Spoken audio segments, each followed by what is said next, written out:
तर राम राम मंडळी. हां, कोणाला घाबरायचं नाही मित्रांनो आणि कोणाच्या दबावाखाली नाही राहायचं आणि खास म्हणजे कोणाचा नौकर कधीच नाही व्हायचं मित्रांनो. छोटा असो की मोठा असो, स्वतःचा व्यवसाय हा स्वतःच करायचा. तुम्ही पाणीपुरी का पावभाजी का टपरं का काही पण का, पण मित्रांनो स्वतःचा व्यवसाय स्वतः करा.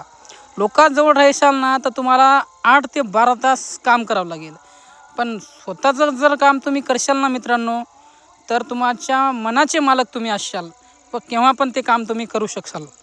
तर मित्रांनो, वयाच्या 21व्या वर्षी मला स्वतःचं काम करण्याची म्हणजे स्वतःचं काम मिळालं मित्रांनो, ते कॅमेरामॅनचं. तर मित्रांनो, पूर्वी मी खूप कामं केले, खूप अनुभव घेतला, पण जे आता आनंद मिळतोय ना, तो आनंद मी पहिले नाही मिळू शकलो. तर नेहमीसारखं मी इथे आलो मित्रांनो, माझं काम केलं व दिवसाची वाटचाल चांगल्या प्रकारे झाली व आजचा दिवस चांगल्या प्रकारे गेला.